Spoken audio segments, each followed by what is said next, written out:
أعوذ بالله من الشيطان الرجيم بسم الله الرحمن الرحيم الحمد لله سبحان الله والحمد لله ولا إله إلا الله والله أكبر الصلاة والسلام على رسول الله صلى الله عليه وسلم Assalamu alaikum wa rahmatullahi wa barakatuh.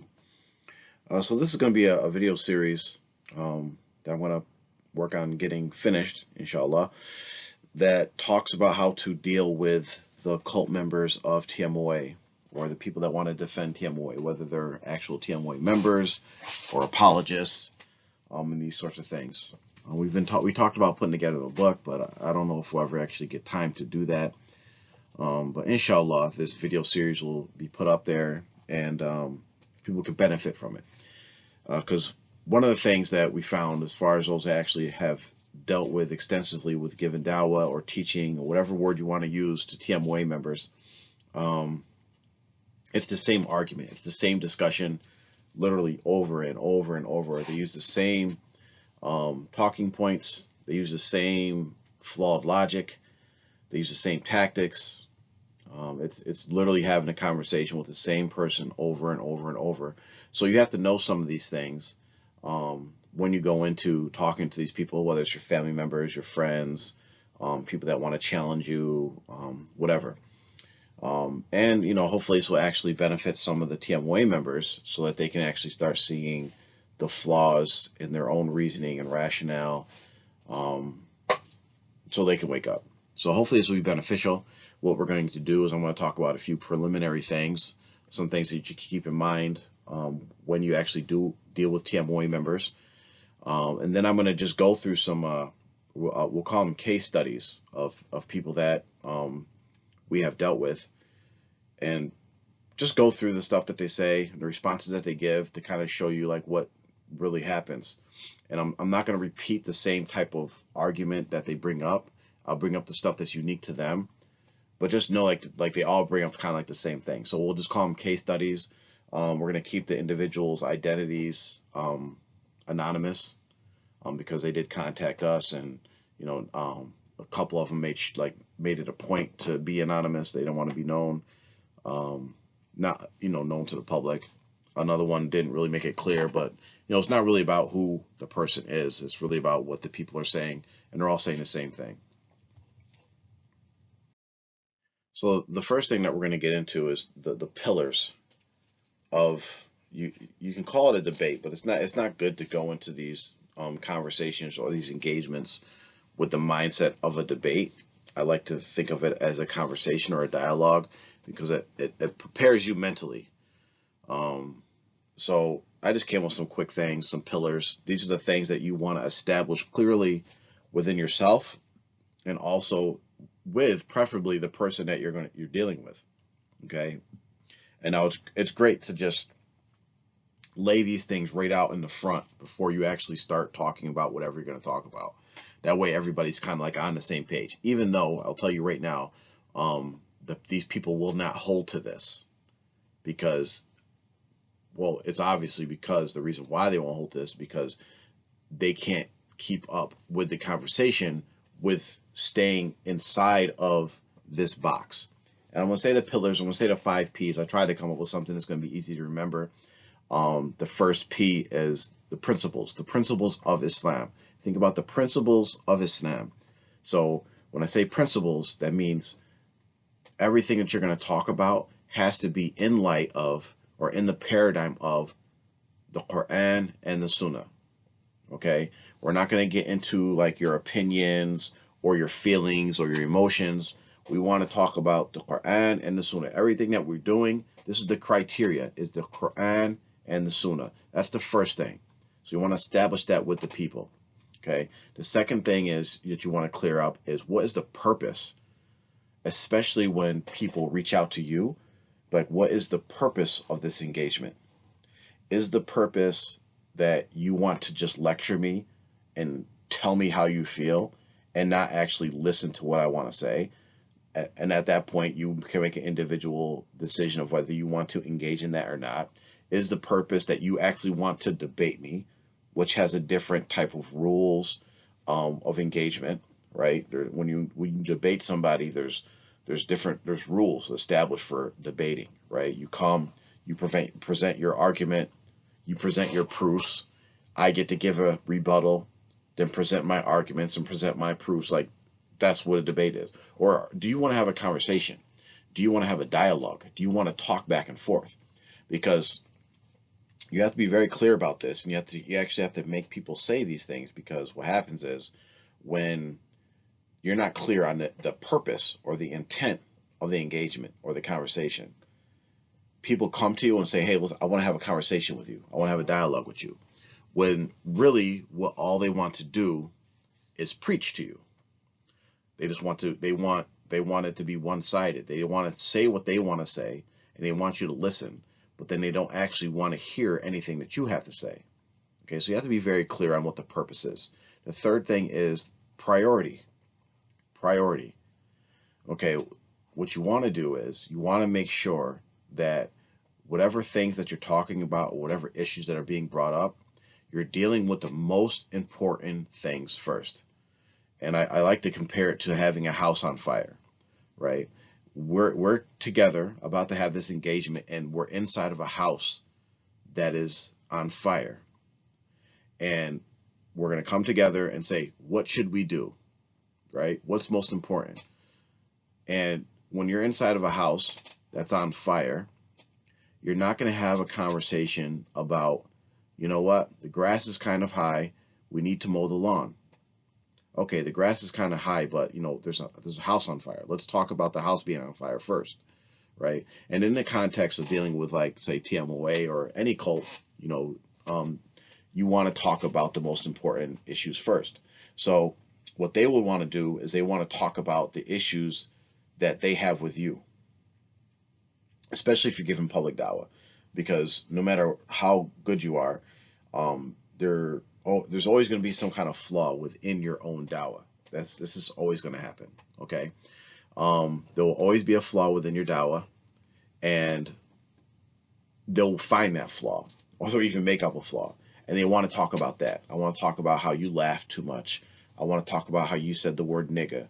I want to talk about how you cursed. I want to talk about how you made a slip of the tongue of this and that, right?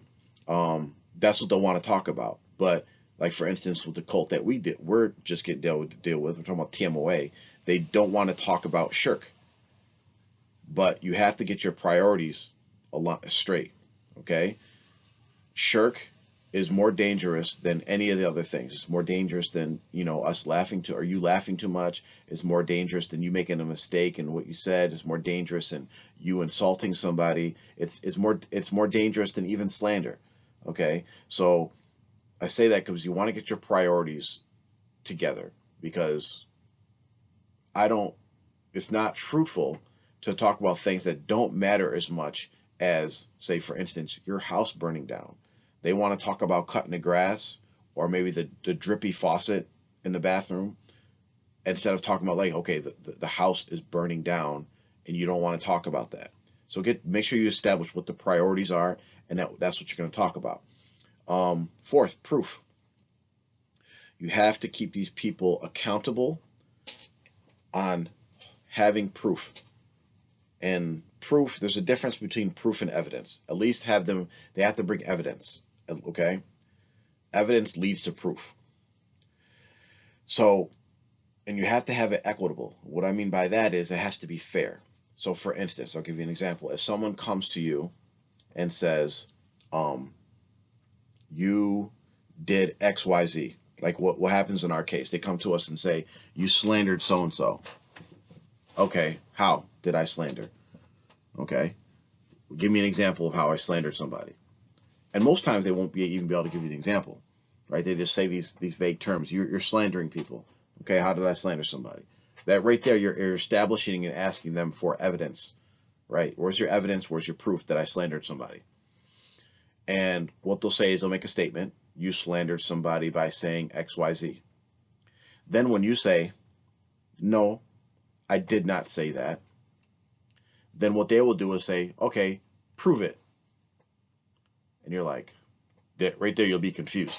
Because, and this is what they do constantly, is that they will try to establish something without any proof then when you prove it wrong or say, no, you're wrong, then they actually demand proof from you.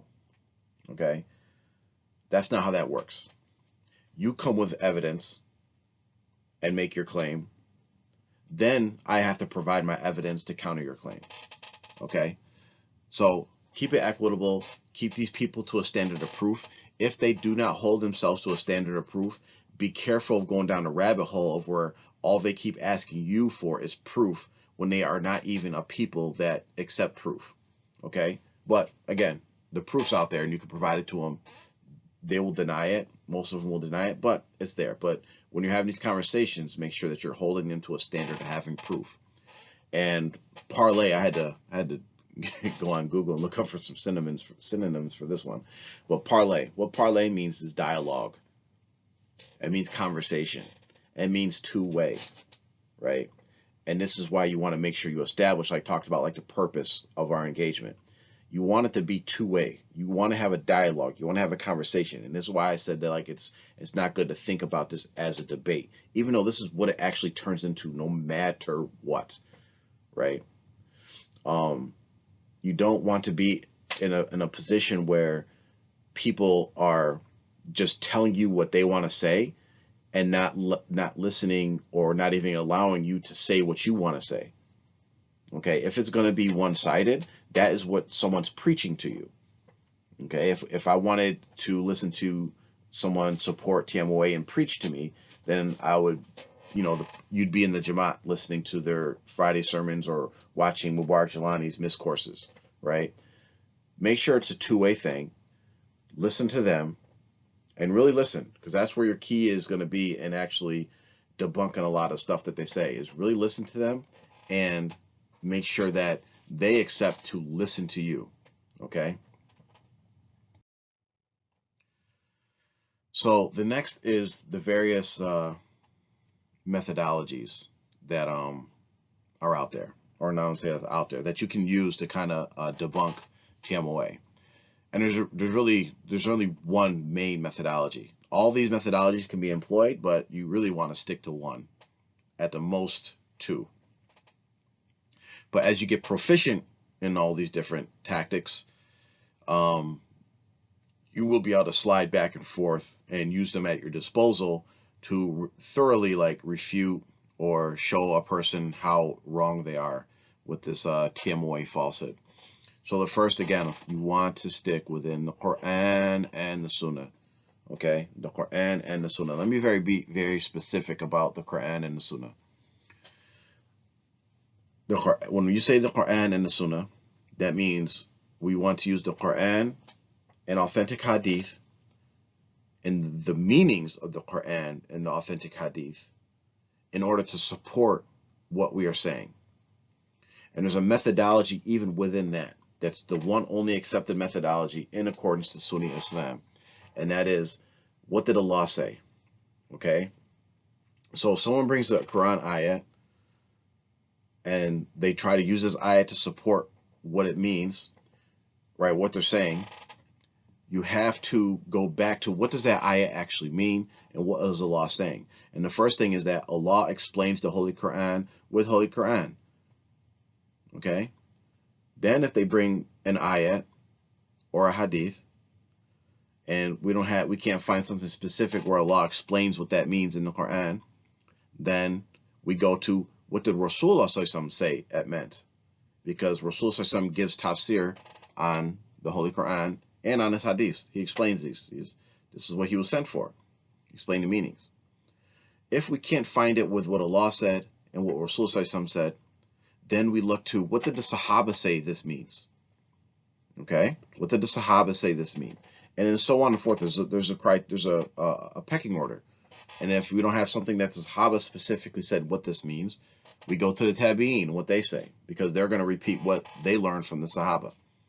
And finally, you go to what do the scholars of the Ummah say, the accepted scholars, not Sufi scholars, not just Salafi scholars. You go to scholars that throughout the majority of the Ummah, throughout the majority of time, they are generally accepted by Sufi, Salafi, and no matter what end of the spectrum, within Sunni Islam, they're accepted.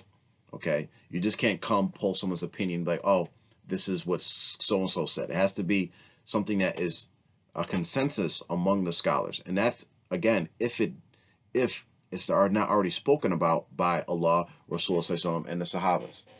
Okay?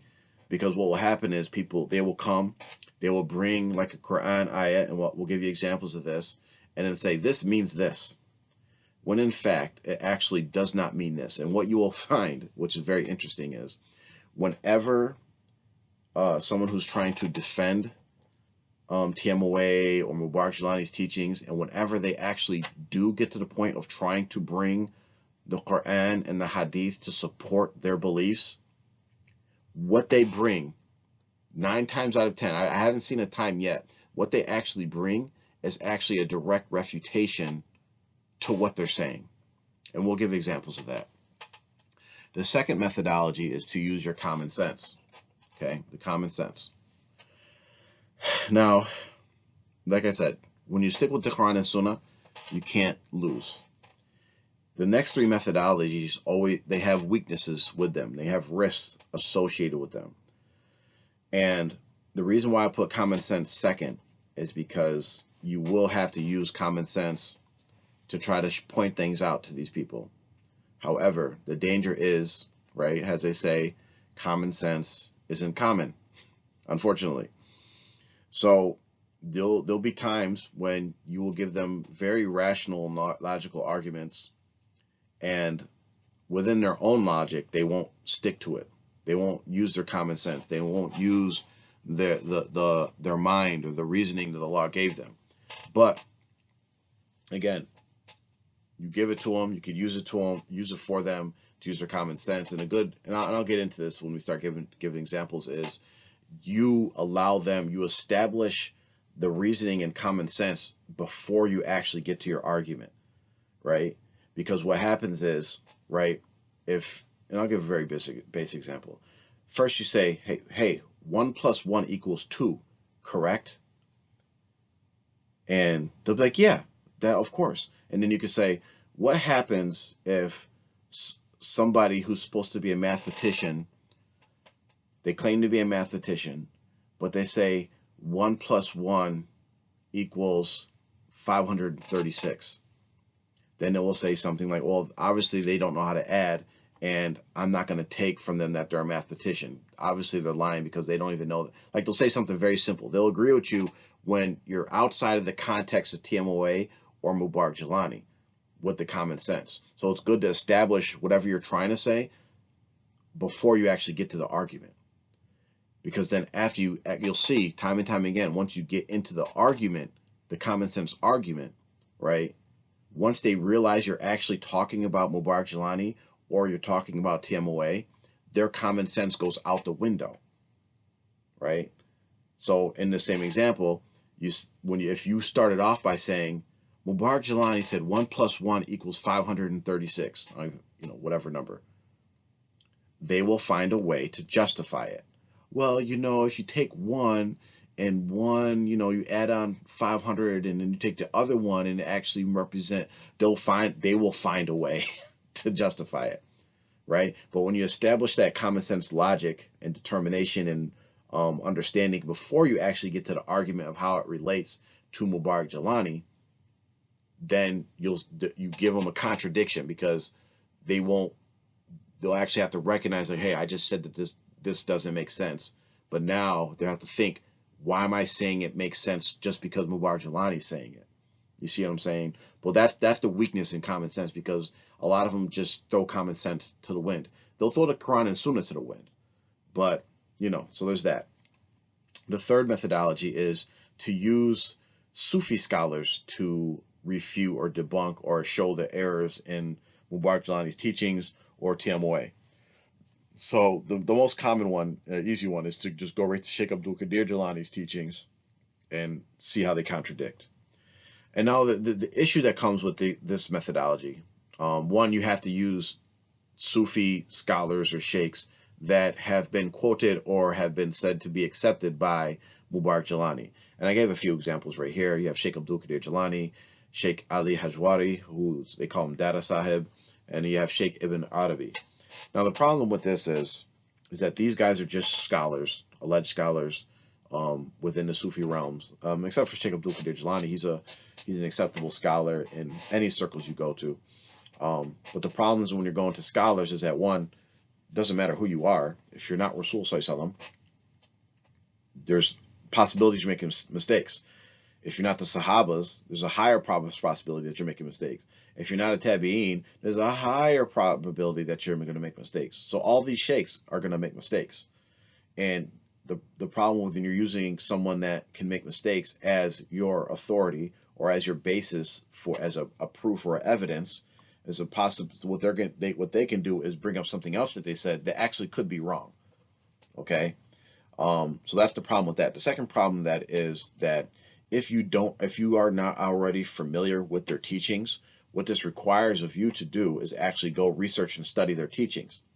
When, I'm not going to say it's a waste of time, but you're better off just sticking with the number one methodology is study the Quran and the Sunnah, right? Study the Quran and the Sunnah. That's a better use of your time because it benefits you first and foremost. And it's the best strategy for debunking any of this falsehood is using the Quran and the Sunnah. And there's no mistakes in following the Quran and the Sunnah because you're following what Allah said, you're following what Rasul Sallallahu Alaihi Wasallam and you're following how they explained it, and you're following how the Sahaba and the Tabi'een and the Tabi'een understood it and explained it, right? So that's that. So if you're not already familiar with these Sufi sheikhs, scholars or whatever, if you're not familiar with their teachings, then there's a larger margin for error. Okay, and plus, like for instance, like Sheikh Abdul Qadir Jilani, there's a lot of works that are associated to him that are not authentic, that are not actually authentically attributed or traced back to him. Like you have this the poem, Qasida Gauzia or something like that says that Sheikh Abdul Qadir Jilani wrote this poem. And they'll even use this poem as like an evidence for them, but the poem actually is not authentically attributed to him, right? Which doesn't mean that he didn't write it, but it's a high chance that he didn't write it. But if you go to his authentic works, the ones that are actually like unanimously agreed upon, like, yeah, he wrote this or this came from him, you see that those authentic works actually refute all these inauthentic works. And there's so many different false narrations and different things related to all these Sufi sheikhs, just like, people just make stuff up, so that's the danger with that. The final one, which is probably the weakest way, it depends, you have to learn how to use these correctly, is to use Mubarak Jilani himself as a proof against himself. And really what you're going to stick to within this realm is to just point out contradictions. Very simply, just point out contradictions in what he's saying. And the danger with this is that, one, if you are not already aware of his teachings, it would require you to go study his teachings. Again, you're better off studying the Sufi scholars that are accepted amongst the Ummah, and even better, you're better off studying the Quran and the Sunnah. What did Allah say and what did Rasul say, instead of spending your time learning the falsehood of Mubarak Jilani. And plus, there's enough out there already. You can just go to the known statements that are there. And also, what it does is it gives these people a false sense of security or a false sense that Mubarak Jilani is somebody that we should actually take from, right? He's not a qualified scholar. He's not recognized in the Ummah as being a scholar. He says a lot of blasphemy stuff. He said, there's a lot of issues going on.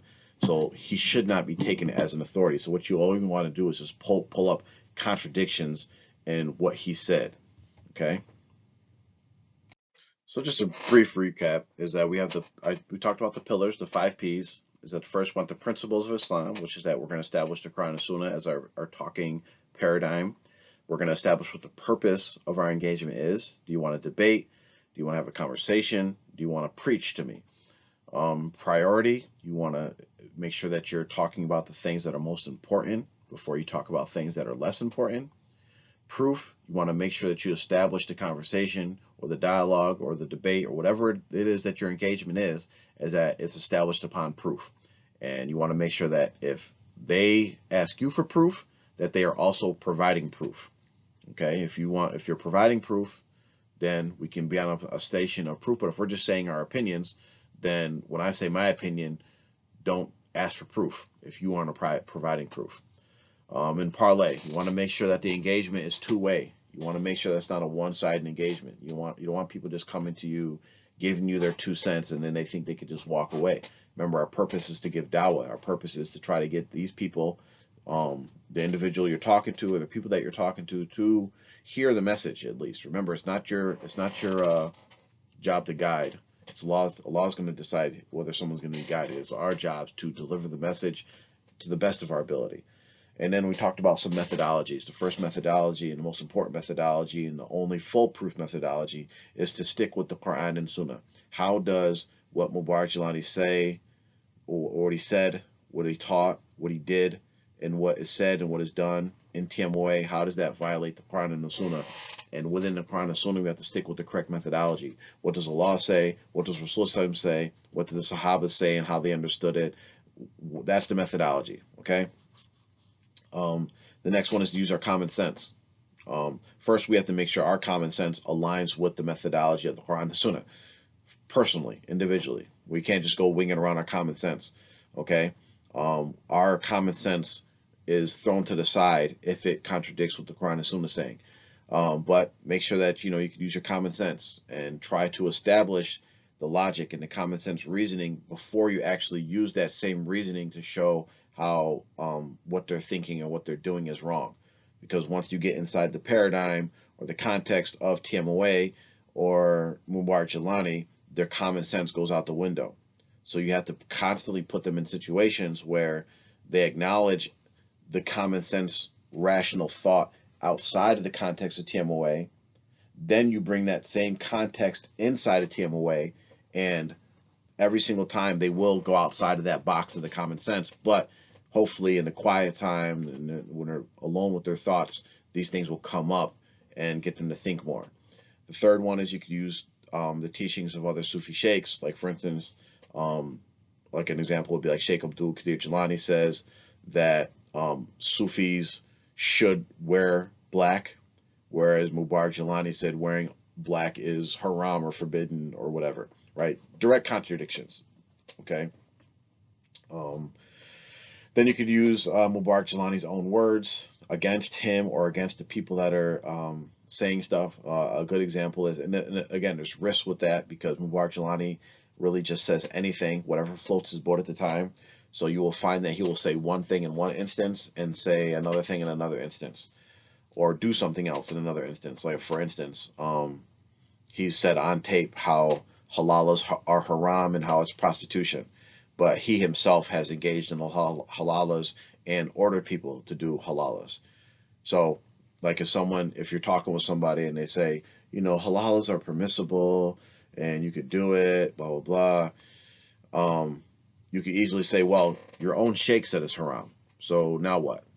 There's lots of examples like that. But again, each one of those have their weaknesses. They have their strengths and weaknesses. Try your best to stick to the Quran and the Sunnah. And if you stick to the Quran and the Sunnah as like your meat and potatoes, right? Say you're serving a meal to these TMOA people. This is your meat and potatoes. The Quran and the Sunnah, meat and potatoes, gravy, mashed potatoes, it's everything, right?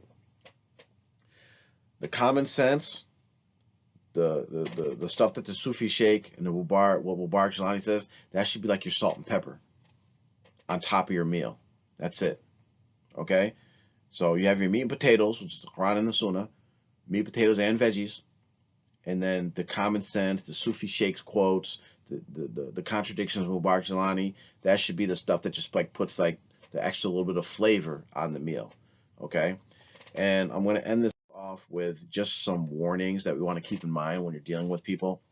I'll say warnings, strong word or whatever, but stuff that we want to kind of be cognizant of when you're engaged with these people is that the first and foremost, you have to be patient. You have to have patience. There's a lot of things that these tactics that they will do, that if you don't have patience, the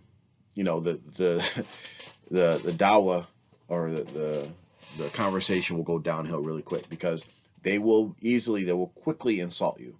Quickly. They'll insult your intelligence, they'll insult your integrity, They'll call you a bad Muslim and all these different things. This is the attack. And, some are more subtle about it. Some will be outright just insult you and call you names or whatever else. But you have to be patient. And you have to put all that stuff to the side. Remember, it's not about you personally, right? Whatever they say about you personally, it doesn't matter. It doesn't matter if they come and say, hey, you're a rapist, murderer, thief. If they make these accusations or insults against you, just say, okay, but what about what I just said? Is that true or not? Right? It doesn't matter if I'm a murderer. But your belief is still shirk. You see what I'm saying? So like, make sure you understand that they will really come at your neck, and it's the ones that are like very slick with doing it. These passive aggressive ways. They'll make comments like, I question your knowledge of Islam, or this is, this is stuff they'll do. Also with patience, you have to remember that, try to keep it, and this is what helps me, is that when I engage with these people, I look at it as I'm getting blessings from Allah, simply getting blessings from Allah, right? My goal, of course, the goal is like you want people to like abandon the falsehood and, jump on the Quran and the Sunnah and leave all the shirk and the bid'ah and all that behind, right? But when you have that as your goal, you're actually establishing a goal for yourself that is impossible for you yourself to obtain. But there's nothing wrong with having these feelings, because it's the same feelings that Prophet Muhammad ﷺ and every prophet had, is that they wanted their people to be guided. But Allah reminded Prophet Muhammad ﷺ multiple times in the Quran that it's your job to deliver the message. So when you make that your goal, it's like, my goal is to just deliver the message, and I want to make sure I deliver that message to the best of my ability. After I deliver the message, it's really up to Allah whether Allah decides to guide these people or not. Okay, so we do our job, is deliver the message, and it helps with remaining patient, because they'll insult you and they'll try to find ways to sabotage the conversation after they realize like they have nothing to stand on. Then they'll start sabotaging. But the longer you can engage in that given dawah, you're getting blessings, right? You're getting blessings for doing that. Okay, focus. Always try to keep the conversation focused until you actually delve out, because what they do is, and you know this with dealing with people in just any old state, is that they will jump, hop, skip, jump, gymnastics, all like, how the Hulk in the movie, if anybody watches Marvel movies, where we'll just like jump from like one island to the next, or this is what they do. They just jump. You could be talking about halal marriages, and then once they start realizing like, oh, they're winning, he or she's winning, I can't prove what I'm saying, then it will jump to, talking about like giving charity or some crap, or talking about Ahl Bayt. Like, they just jump. They'll just go from top. Really focus down. Get them to stay focused on whatever topic you are talking about until it's delved out, or until you deliver the message on that topic. Okay, because you're not going to get them to like just agree and accept like right there on the phone or in person or whatever. They're not going to do that. It's going to be something that lingers in their head that they think about, and if they're sincere, go to Allah about, and Allah is going to give them the answer. So, but make sure you stay focused. Don't just jump all over the place, right? Because you never get to anywhere. You never get to give the message fully on any one topic. Leverage. Recognize your position when you're dealing with a lot of these, because you're dealing with people that are arrogant, right? They're arrogant, they're stubborn. Okay, when you're dealing with people that are arrogant and stubborn, you have to first, in order to start breaking down their walls of arrogance and denial and all these different things, is you have to come from a position where they actually have to humble themselves a little bit. And you yourself have to recognize the position that you're in. You're in a position that you believe in Islam in accordance to the Quran and the Sunnah, and proofs provided from the Quran and the Sunnah. That is a very lofty position. Very lofty position. If we put it in real context, right, you are representing, like, say, the President of the United States of America, the leader of the free world, arguably the most powerful man in the world. This is what the Quran and the Sunnah. The Quran and Sunnah is the most powerful defense. Like, this is the foundation that you are standing on. And these people are coming from stuff that has no basis in Islam, no proof, and they're coming from their own feelings and emotions and cult indoctrination, which is equivalent to, say, a small village in some third world country, the mayor of a small village in some third world country. Okay, so now you being the president of the United States and some mayor of some small village in some third world country wants to come talk to you about something, wants to debate with you about something, wants to preach to you about something. They have to recognize the position that they're in, right? So, or more importantly, you have to recognize the position that you're in, okay? The burden of proof is on them, not on you. The point of leverage is that you have more leverage than them than they do. I don't care where they went to school, whether it's Azhar or they studied with the Sheikh directly or they've been wherever or they're very intellectual allegedly. It doesn't matter. Okay? When you're standing from the point of the Quran and the Sunnah, you are in the position of power. And power dynamics has a lot to do with giving dawah. Okay? So just remember that. You are at a higher position than them. And let them know that. Doesn't mean that you can't lower your wing and be humble yourself, but do not, like, there's certain things that you cannot let them do, right? They're not going to teach you about Islam if they believe in shirk. Okay? They're not going to teach you about Islam if they believe in shirk. And clarity. Last thing is clarity. Be very clear about what you're saying. Be very open. One thing about Prophet Muhammad sallallahu alaihi wasallam is that he was very clear and direct. He did not beat around the bush. He was what he was saying, you knew what he was saying and you knew what he meant when he said it. And we have to try our best to do that as well. So when something is shirk, it's shirk. If something is a fraud, it's a fraud. You got to call a spade a spade. Now, these being clear, they'll take it as you're being offensive, that you're insulting, disrespectful, and all these different things, but it's not. The truth has no feelings. The truth has no feelings. It doesn't care about your feelings. It doesn't have any. The truth has no intent. Okay? The truth has no intent. The truth does not mean to offend anybody. The truth does not mean to honor anybody. The truth is just what it is, the truth. So we stick to saying the truth as clearly and directly as possible, and to help break down this indoctrination that these people have, right? You know, so just keep those things in mind. The next part, which I'll get into, we'll get into like actually going into like the case studies of different experiences that we have had in R2F of dealing with certain people, so that you can learn from. And as we have more, you know, we'll try to post more of different engagements that we have and how to handle certain talking points that come up. So I hope this has been beneficial. With that, I'm going to go ahead and put this part up and then look forward to part 2, inshallah. Assalamu alaikum wa rahmatullahi wa barakatuh.